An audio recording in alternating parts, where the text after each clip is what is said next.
Sir, magandang hapon po. Sir Renchi, Sir Ricky, at sa inyong lahat. Magandang hapon po, Idol. I would suppose, supervisor po kayo, sir. Actually sir, acting in charge po kung In charge. wala pong OIC sir, automatic po ako sir, ako ang magiging in charge. Itong nilalapit po namin sa inyo. Tungo po ito sa sahod namin sir na wala pong hulog yung Wala sa minimum? Wala po. 800 pesos po yung 12 hours namin sir. 12 hours, 800. Saan po kayo nagjo-duty? Sa sir, Tri-City Medical Center Pasig sir. Pasig, o dapat ano yan? 695. Ano pa po hindi binigay? 13-month pay nabigay ba? 30-month pay sir, actually sir sa mga nauna sir, parang hindi sapat ang 30-month pay sir kung parang Kulang. 10,000 lang yung sir, yung binibigay na pinakamalaki. Kasi yung may kasama kami sir na SG, 8 years na siya, parang 10 plus lang yung natanggap. Hindi po, ang 13-month pay parang isang buwang sweldo po yun. Kung magkano po yung sweldo nyo sa isang buwan, yung sa minimum, yun din po yung Hindi po bibigyan sir, sa- hindi po. 10,000 ganun lang. binigay. Hindi po ganyan. Tapos hindi po naghulog Hindi po sir. sa ang mga benepisyo ninyo. SSS meron?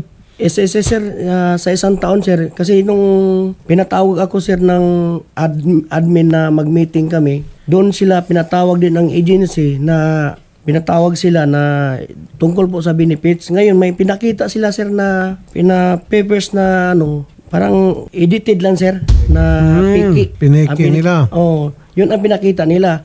Ngayon sir, pangalawang tawag sa seminar, ako din naka-attend. Ngayon, tinanong ako ng admin kung nahulugan ba kami. Sabi ko po, parang nagsinungaling din ako sir. Parang tinakpan ko yung agency Kaya na takpan mo pa, niloko ka na nga. Sobrang bait mo naman. Kaya lalong ginanahan lokohin kayo kasi pinagtakpan mo pa. sinisira ako ng mga kasamahan ko sir na gano'n nga. Noon po, sabi ng na ganito. Nangyari na sir na Okay. kung kasama ko sir nagkasakit, bago sila naghulog ng tinawagan muna sila ng hospital na but hindi cover yung PhilHealth, walang hulog eh. Kasi nga walang hulog. Walang hulog. Yun eh. So, bukod pa dyan na yung 30-month pay kapos, tapos hindi tama yung paghulog sa mga contribution sa SSS Bill Pag-ibig, tapos night differential meron? Wala sir. Wala sir. Fix Oh. kami sir. Naka-fix. Fix? Po. Mga holiday pay, wala rin. Holiday pay sir, meron naman po. Pero yung net differential wala po. Mr. Jeremiah Carlos, magandang hapon po. 695 po ang minimum ngayon sa NCR. Tama po? Yes po, Senator Rafi. Kung 12 hours po nagtatrabaho, so 4 hours na overtime, magkano po dapat ang arawan nila? I-compute po natin yan, Senator. Pero yung 695 po, dapat po may dagdag yan per hour basis. Mga magkano nga po para malaman nila ngayon pa lamang. Dapat ang tinatanggap nila is 1,129 sa 12 hours kada araw. Kaso ang natatanggap nyo lang ay 800. Yes sir. Kulang po talaga yan, apo. So 1,129 minus 800. So 329 pesos kada araw ang lugi sa inyo. So night differential, magkano ba dapat ang night differential, Mr. Carlos, Sir Jeremiah? Ang night shift differential po ay may dagdag na 10% ho yan kada oras ng kanilang sahod. Between Senator, 10 p.m. to 6 a.m. Opo. Correct. So malaki talaga. Hindi lang 329 ang matatanggap nyo. Kung hindi, dagdag pa yan. Anyway, sa computation, mangyari sa dole, doon kayo magbilangan. Colonel Recinto, magandang hapon po, sir. Bigyan mo nga ng leksyon itong may-ari ng Mulawin Security Investigation Agency. Sabi niya, marami daw siyang friendship dyan sa inyo sa SOSYA. Ano masasabi niyo, Colonel? Ay, Senator, tayo naman po sa SOSYA, lahat po natin ay ating pinapakinggan at wala po tayong pinapanigan. Alright. Kumbaga, doon lang po tayo sa tama. Lalong-lalo na po kung meron tayong po mga kasamahan ng mga security guard ng mga nagko-complain, ay agad po natin ito pinapakinggan at wala po tayong papanigan ng hindi naaayon sa tama sa ating batas sa Republic Act 11917. O si alam na alam ni sir. Abogado rin kasi ito si sir. So, Colonel, makipagtulungan kayo sa dole para mapabilis yung proseso na mabayaran po sila ng tama, mabigay sa kanila yung kung ano yung narapat. Of course, alam ko, takot sila po dyan sa inyo sa SOSYA. So pag kayo po ang makipag-ugnayan sa kanila dito sa agency, lulundag po yun. Di ba, Colonel? Sir? Ay, tama po, Senator. Atin po pinapalanan ng mga security agency na pag nagkaroon na po ng final and executory decision ng ating pong labor, ay ang katumbas po nito na penalty ay immediate revocation. Nako patay kasi ang sosya nagbibigay ng permit sa kanila, lisensya. So, Colonel Recinto, obligahan nyo lang po siguro itong Mulawin. Makipagkita po sa inyo, patawag nyo po ito and then punta sa Dole para magkwentahan. Ano po, Colonel? Yes po, Senator. Atin po agad yan isosobon po ang Mulawin Agency para po makapagpaliwanag po sila sa kanilang mga, kung mayroon po silang pagkukulang sa kanilang mga security guard sa mga benepisyo. Sasamahan ko po itong mga security guard natin dyan sa inyong tanggapan and then later on, sasamahan ko rin po sila doon sa Dole. Mr. Jose Maria Alvarez, magandang hapon po. Yes po. Ikaw bang may-ari, sir? Isa sa may-ari? Hindi po ako. Ano ka dyan? Ano lang po ako dyan, sir. Inspector lang po ako dito. Inspektor? Opo. Baka pati ikaw hindi binabayaran ng tama. Hindi po, Inspector, kasi alam naman namin.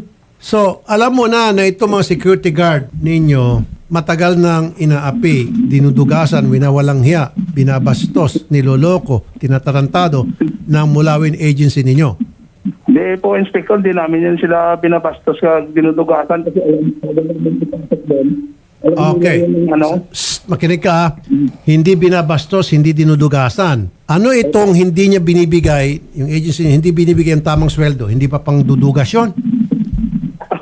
Wala kami dyan, sir, na sahod nila na hindi namin binibigay. Binibigay namin yung bawat sahod. Kaya nga, makinig ka nga, sir. Makinig ka nga. Makinig ka. Baka mamaya, pagdating doon sa hearing, pag pinatawag kita, nagsinungaling ka, ganun pa rin sasabihin mo, ipakukulong kita sa baba ng Senado, maniwala ka sa hindi. Makukulong ka. Kukontempt kita dahil sa pagsinungaling. Ulitin ko ang minimum is 695, okay, kada araw. 12 hours nagtatrabaho ito sila. Pero ang binabayad lamang sa kanila is 800 na dapat kung 12 hours 1,129 a day. So kulang ng 329. Saan na pupunta yung 329? Pwera pa dyan yung night differential. Sige, pakisagot. Tamimik ka, no? Binaba niya. Diba? Saka, idol, may kinakaltas sa amin bawat si Inspector. 50 bawat hatid ng sahod. Yung inspector babayaran nyo? Opo. Bawat tig-isa sa inyo? Opo. 50. 50 pesos. Para saan daw yung 50 sa inspector? Parang Gas, sa bayad sa gas niya. Mr. Carlos ng Dole, Yes po, Sa Senator. imam. makatarungan ba yon na tuwing mag-deliver ng sweldo itong si inspector, loko-loko itong inspector na to, kailangan mag-ambag-ambag, tig 50 pesos bawat isa sa kanila mga SG, panggasolina ni inspector, tama ba yon? Handing fee, kung tawagin siguro ni inspector. Kung ginagawa ho nila yan, Senator Rapi, parang illegal wage deduction ho ito. Lalo na at walang consent ang ating mga security guards. So, maaaring paglabag ito sa ating mga batas paggawa ho. Gusto ko mag-hearing sa Dole. Matagal-tagal din ako nakahearing sa Dole. Patawag ko tong si inspector. Patawag ko tong Mulawin na ito. Seryoso ako. Bastos to itong Mulawin. Bastos, walang hiya, mandurugas. Totoo yan. Paano hindi mandurugas? Yan na, very clear. Kaya hindi niya masagot-sagot na ako. Kaya binaba na lang, napahiya na siya. I-hearing natin to. Hindi lang naman kasi itong first time. Marami pa mga agency na mandurugas So, isama-sama na lahat. Attorney Garrett, mag-hearing ulit tayo sa Dole, sa labor. Patatawag natin lahat ng mga security agency, ipon-ipunin natin kay Odette, yung mga hindi nagbibigay ng tama pasahod. And then siguro magkaroon ng monitoring sa mga security agency. Sino ba bukod sa, of course, sa SOSYA, PADPAW ba yun? Yung nagpapaano sa mga security agency? Para patawag din natin PADPAW. Sa ngayon po, ang regulatory po ng ating mga agency is SOSYA primarily po, Senator. Pero isasama po natin ito, Sen, doon sa ating bill, no? Natataasan po natin ang financial requirement para po makapag-umpisa ng isang security agency. Kasi ngayon po ata, kung di ako nagkakamali, 2 million pesos lang po ang required minimum capital. Tataasan na natin sa 10 million para mahaba ang kanilang PC, pangbayad po ng minimum wage sa ating Minimum mga- wage, pambayad. Pero paano naman yun talagang sinasadyang mandugas? So, taasan natin yung penalty. Yes po, Senator. Kasama rin po sa inyong bill po yun, Senator, na ang penalty is mataas ang financial at pati yung penal po na pagpapakulong doon sa totoong may-ari ng agency. Lalagyan na rin po natin, Senator. Ayan, ang maganda. Okay, sige. Wala na si inspector, nanginig na. Pinagpapawisan na si inspector, baka naihina sa kanyang salawal. Colonel Recinto, sasamahan po namin sila sa inyong tanggapan, Colonel. Sir. Yes po, Senator. Okay. Antayin po natin yung mga kasamahan natin na security guard po para sa kanilang pagpapile po ng complaint. Meron din po sa inyo, Mr. Jeremiah Carlos. Sir, pupunta po kami dyan sa inyong tanggapan. Senator, very much welcome po sila. I-assist po natin sila dito. Okay. So ito mangyari, sir. Siguro pinaka matagal na 2 weeks or less. Mababawi niyo po itong mga nawala sa inyo, mga back pay. Sisingilin natin. Okay? Dahil sir, salamat. pagdating sa hearing, itong si inspector itong si Jose Marie Alvarez, gusto kong magsinungaling siya. Pag nagsinungaling ka, ko-contempt natin. O di, makukulong siya, makatikim siya, makukulong. O, totoo sa Senate, maganda-ganda ng kulungan doon. Medyo malamok-lamok nga lang ng konti. Okay lang, maganda. Kagat-kagat siya ng lamok. Walang yato eh. Ako kasi Sir Rapi ang naging OIC nila. Tapos ang utos ni Alvarez, ang mga walang lisensya pag dumating ang sosya, patakbuhin sa level 6. Ano yung sabi ng level 6? 6th floor, doon magtago pag dumating ang mga sosya kasi ang mga naka-duty walang lisensya. Pati si Araneta Sir walang lisensya ito. Pinag-duty nila. Allah, Idol. bawal yun. Yan nga po. At ang masaklap nito, pag nahuli sila ng sosya, ang makukulong ito mga SG na inutusan lang naman ng kanilang amo. Naku, sir, pag wala kayong lisensya o mga SG, huwag kayo mag-duty. In fact, meron na sumbong many years ago. Yung mga security guard, nung hinuli ng sosya, dinala sa kulong, kinasuhan, dahil walang lisensya yung mga baril. Hindi naman alam ng mga security guard yun. Walang lisensya yung mga baril. Hindi na register. So ngayon, kinasuhan yung mga SG. Natulungan naman ang programa natin yun. Opo. Na nabaliwala yung kaso. Pero ang tagal, piit sa kulungan yung mga SG. Kasalanan ng mga security agency. Sige po, sir. Unang-una po, doon tayo kay Kernel sa sosya. Malaking bagay po yung sa sosya. Na mabilis po yan. Takot na takot yan sila sa sosya. Kaya ang sinabi nila, marami silang kaibigan. Kunyari lang po yun. Okay. Sige, palunch natin sila, sir. Sweldo nyo, on time naman. Ngayong 25 sir, sahod na yun, baka madili sir eh. Baka 25. Ano ba ngayon? bahay 20 pa ang po. bayaran, bahay. Ha? 20, sir. Oh, 20. May 5 days pa po. 5 days. Sige po. Pag dating ng sweldo, pag hindi kayo sweldoan, sabihin nyo agad sa akin. Okay? Sige. Thank you po. Sir, thank you po. Salamat po sa pagpunta. Kausapin Yung mga pamasahe nila, sir, ipalitan nyo. reimburse po natin, sir. Sige. Apo. Thank you po sa pagpunta. Salamat po. Magandang hapon po. Ngayon, nag-off ba kayo sa duty nyo? Wala na kaming duty. Tinanggal na. Pagkawawa naman to sila.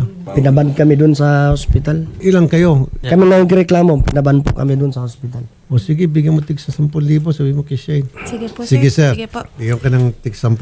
Parang dagdag dun sa Christmas bonus, belated Christmas bonus and Valentine's. Sige po. Salamat, sir. Bigyan ko tig 10,000 po. Salamat po sa tiwala. Magandang hapon. Okay, sir, schedule po natin yung pagpunta natin sa Sosya. Pero ito po yung tulong ni Idol Rafi para may pampasalubong kayo sa mga pamilya po ninyo. Rapi Tulpo, isang taong hindi ka iiwanan. Basta nasa tama ka, ilalabang ka ng patayon. Kahit na sariling reputasyon niya ang itaya, ipagtatanggol ka niya kahit siya ang mapahiya. Ang sarap kapag panatagsan man ng iyong tungtungan, dahil merong Rapi Tulpo ka na masusumbungan. Pag sa Maraming salamat po, Sir Rapi, na natulungan mo po kami sa aming hinihiling. Sana po pagpatuloy niyo po yan sa lahat ng tao po. Maraming salamat po. yan ang kabuhayan, mga tao na binuhay ang pag-asa na naglaho ng mga taong sumuko na sa buhay ibinangon niya. Idol, napakasarap mo magmahal. Sana araw-araw ay gabayan ka ng may kapal.